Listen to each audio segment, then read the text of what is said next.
हाँ, मैं doctor Sanjeet YouTube के माध्यम से जितेंद्र शर्मा जी इन्होंने क्वेश्चन पूछा है। सर मेरा क्षारसूत्र का ऑपरेशन हुआ है, देखभाल कैसे करें कि जल्दी ठीक हो जाए।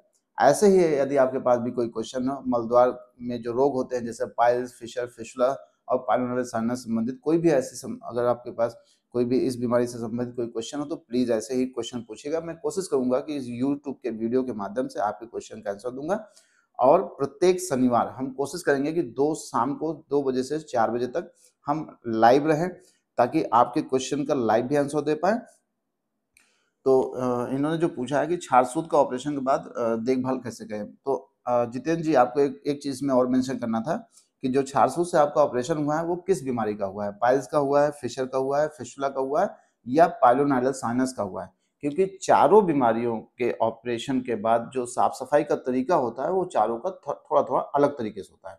जैसे हम मान लेते हैं कि आपका ऑपरेशन फिशर से हुआ है, तो फिशर में क्या होता है, जैसे फिशर में क्षारसूत्र लाइगेट किया गया, 12 घंटे या 7 दिन पे धागा निकल ही जाता है, क्षारसूत्र निकल जाता है। तो क्षारसूत्र निकलने के बाद वहाँ पे क्या होता है, वहाँ पे थोड़ा सा जो आप मल त्याग के लिए जाते हैं तो मल के टुकड़े वहाँ फंसे रह जाते हैं। तो क्या करना होता है, सुबह मल त्याग से पहले आपको क्या करना है, जात्यादि तेल, हम स्क्रीन को आपको दिखा रहे हैं कि जात्यादि तेल आपको अमेजोन सब जगह मिल जाता है या किसी शॉप पे मिल जाएगा। बस कोशिश करिएगा कि जात्यादि तेल जो आप लें उसके साथ ये कैथेटर आपको मिल जाए, ये प्लास्टिक वाली ट्यूब मिल जाए। और उसमें कई बार ये साइड में ओपनिंग होती है, कई बार फ्रंट में भी ओपनिंग होती है। इसको क्या करना है, जात्यादि तेल ले सकते हैं या पाइलोवांस तेल होता है जो हम लोग यूज करते हैं, इन दोनों तेल को ले सकते हैं। या आपके डॉक्टर ने अगर कोई स्पेशल तेल आपको एडवाइस कर रखा है वो भी ले सकते हैं, लेकिन कैथेटर कोशिश करिएगा यही वाला कैथेटर आपके पास हो, क्योंकि ये बहुत ही सुटेबल होता है मलद्वार में डालने पे। ये आपके बॉडी में इंजरी नहीं देता है, क्योंकि कई बार हमने देखा है कि जो क्रीम के आगे के नोजल्स होते हैं, कई बार जब उसको नोजल को मलद्वार के अंदर जब डाला जाता है तो कई बार उस नोजल से चोट लग जाती है। और ये बहुत से पेशेंट का सेल्फ एक्सपीरियंस है जो हमें शेयर करते हैं, तो हम आपको बता रहे हैं। तो ऐसे ये प्लास्टिक की ट्यूब होती है, इसमें आपको क्या करना है, 3 ml से 6 ml या 10 ml तक ऑयल, जो आपको ऑयल बताया जाए उसको आप इसमें लीजिए।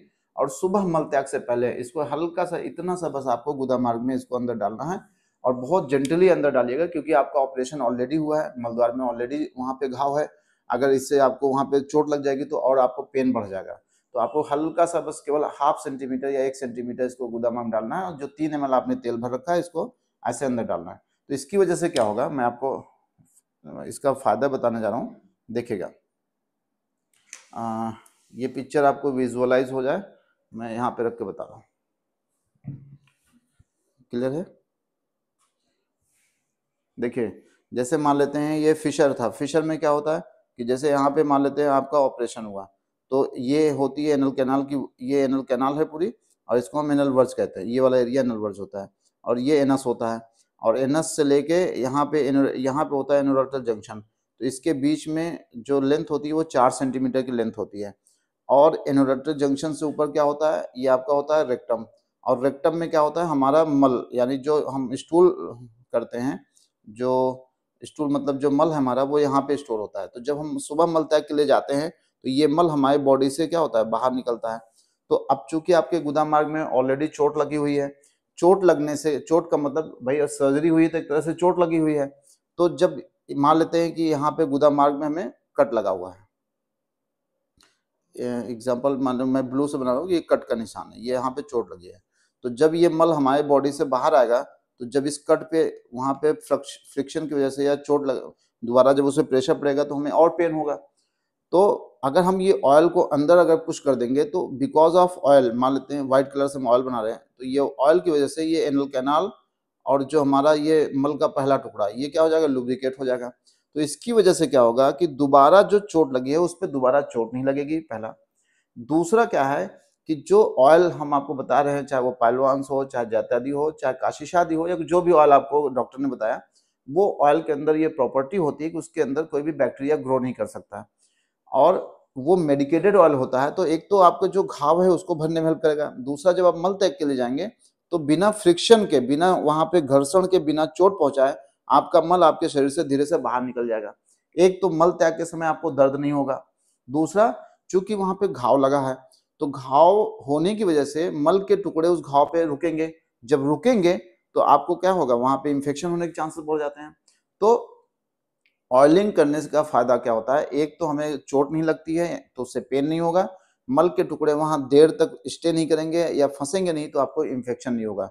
तीसरा, ये मेडिकेटेड ऑयल होता है तो इससे घाव भी तेजी से एज ए ऑइंटमेंट की तरह, ये मतलब जैसे ऑइंटमेंट हम लगाते हैं, एंटीसेप्टिक्स जो क्रीम्स लगाते हैं वो बिल्कुल एंटीसेप्टिक एंटीबायोटिक की तरह काम करती है, तो वहां पे इन्फेक्शन भी नहीं होता।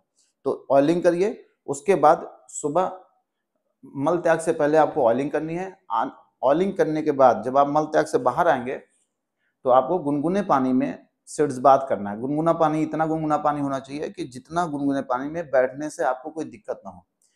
हर बॉडी की अपनी सहने की क्षमता होती है, तो पहले जब भी आप गुनगुने पानी में बैठे सिड्स बात करें, उसको पहले हाथ से टच करके देख लें कि जो पानी में आप गुनगुने पानी में सिकाई करने जा रहे हैं मलद्वार की, वो आपके लिए मतलब सहने योग्य है कि नहीं है। तो गुनगुने पानी में जब बैठेंगे तो सिकाई करेंगे तो मल के जो टुकड़े थोड़ा बहुत वहां गुदामार पे लगे होंगे वो साफ हो जाएंगे। जब हम गुनगुने पानी में बैठते हैं तो इसके 2-3 फायदे और होते हैं। एक तो जब हम गर्म पानी में बैठते हैं तो वहाँ पे ब्लड सर्कुलेशन तेज हो जाएगा। जब ब्लड की मात्रा उस एरिया में ज़्यादा आएगी तो ऑक्सीजन की सप्लाई ज़्यादा होगी। वहाँ पे इन्फ्लेमेटरी प्रोसेस जो था वो थोड़ा कम होगा, हीलिंग तेज हो जाएगी आपकी, घाव जल्दी-जल्दी भरने लगेगा, क्लीनिंग अच्छे से हो जाएगी क्योंकि जब पानी में बैठेंगे तो जो मल के टुकड़े घाव के आस-पास होंगे वो साफ हो जाएंगे और पेन बहुत जल्दी कम हो जाता है। जैसे ही गुनगुने पानी में आप बैठ के सिकाई करेंगे तो आप देखिएगा आपको पेन बहुत कम हो जाएगा। अब सिर्फ इस बात के समय समय कुछ डॉक्टर्स आपको पोविडीन आयोडीन का सॉल्यूशन बताते हैं, कुछ लोग पोटेशियम परमैंगनेट बताते हैं, कुछ लोग स्फटिका भस्म बताते हैं, कुछ लोग फिटकरी का बताते हैं कि उसको डाल के। तो एक बार जो डॉक्टर आपको जो भी सॉल्यूशंस या जो भी आपको आयुर्वेदिक मतलब दवाई के बारे में बताया कि हाँ इसमें ये डाल के बैठना है, वो दवा आप डाल के बैठिए, 5 से 7 मिनट बैठिए। आने के बाद फिर आप उसको मलद्वार के एरिया को अच्छे से ड्राई कर दीजिए, क्योंकि अगर मलद्वार का एरिया अगर ज्यादा देर तक गीला रहा तो धीरे धीरे वहां पे क्या होगा, टीनिया क्रूरिस डेवलप होगा, यानी आपको फंगल इन्फेक्शन शुरू हो जाएगा, फिर आपको इचिंग शुरू हो जाएगी। तो सुबह मल त्याग से पहले ऑयलिंग करिए, आने के बाद सिर्फ बात करिए। तो फिर उसके बाद कोई भी ऑइंटमेंट जो घाव, अगर मैं चूंकि हमने आपको फिशर का आपको बता रहे हैं, तो चूंकि फिशर में क्या होता है बार बार ऑपरेट होता है, तो अगर आपका नॉर्मल घाव है तो वहाँ पे आप कोई भी ऑइंटमेंट यूज कर सकते हैं। जो जनरली हम लोग ऑइंटमेंट यूज करते हैं हिलोआंस, स्क्रीन पे आप देख सकते हैं, बहुत इजिली अवेलेबल हो जाता है, बहुत अच्छा है, आप उसको यूज कर सकते हैं। या जो डॉक्टर आपको डॉक्टर ने जो बता रखा है आप वही आप यूज करिए। हल्का जेंटल हाथ से जो ऑइंटमेंट है उसको धीरे से घाव पे वहीं लगा के आप इसको छोड़ दीजिए। शाम को फिर यही ड्रेसिंग सेम सेम करिए, जो अभी हमने प्रोसीजर, ऑयलिंग करिए, सिर बात करिए, ऑइंटमेंट लगाइए। ये अगर आप करेंगे तो फिशर में बहुत तेजी से आराम मिलेगा। अगर पाइल्स होगा तो पाइल्स में भी सेम, लगभग सेम है, लेकिन पाइल्स में जो होता है, पाइल्स में जब हम छारसूत का ऑपरेशन करते हैं तो उसमें क्या है, बहुत ज्यादा घाव ओपन नहीं होता, बाहर नहीं दिखता। तो आपको वही सुबह मल त्याग से पहले ऑयलिंग करनी है जैसे बताया था पाइलवान। बस ध्यान रखिएगा कि इस तरह का ट्यूब रखिएगा, ताकि क्योंकि कई बार लोग ना जैसे इससे भी डालते हैं तो इससे क्या होता है, इससे चोट लग जाएगी। तो ये बहुत सॉफ्ट होता है प्लास्टिक, इसको डाल के आप जब डालेंगे तो पाइल्स में भी सेम ऐसे ही ऑयलिंग करनी है, सिरबात करना है। अगर घाव ओपन ज्यादा है तो आप ऑइंटमेंट लगा सकते हैं जैसा मैं बताया। फिस्टुला में क्या है, फिस्टुला का थोड़ा सा अलग होता है। तो फिस्टुला में बहुत सारे वीडियोस, कम से कम 20-25 वीडियोस मैंने यूट्यूब पे पहले ही बता रखा है, क्योंकि फिस्टुला का जो ड्रेसिंग होता है वो कम से कम 3 से 4 मिनट का ड्रेसिंग होता है, और मैंने उसको 15-20 मिनट में बहुत अच्छे से एक्सप्लेन कर रखा है। तो आप मेरे पुराने वीडियोज में प्लीज जाके देखिएगा। अगर आप ऐसा करते हैं तो आप विश्वास करिए आपको पेन बहुत कम होगा, आपको वहां से जो वाटरी डिस्चार्ज होता है या पस जैसा डिस्चार्ज होता रहता है वो आपको बहुत कम होगा। और सबसे अच्छी बात है, मल द्वार के ऑपरेशन के बाद आपने सुना होगा कि दोबारा बहुत ज्यादा होता है ये बीमारी, तो दोबारा होने की संभावना भी आपकी बहुत कम हो जाएगी अगर आप मलद्वार के पाइल्स, फिशर, फिस्टुला जैसे बीमारियों से अगर ऑपरेशन के बाद अगर इस तरह आप केयर करते हैं, तो आप विश्वास करिए आपका बहुत जल्दी से घाव भरेगा और बिना किसी ज्यादा दर्द के।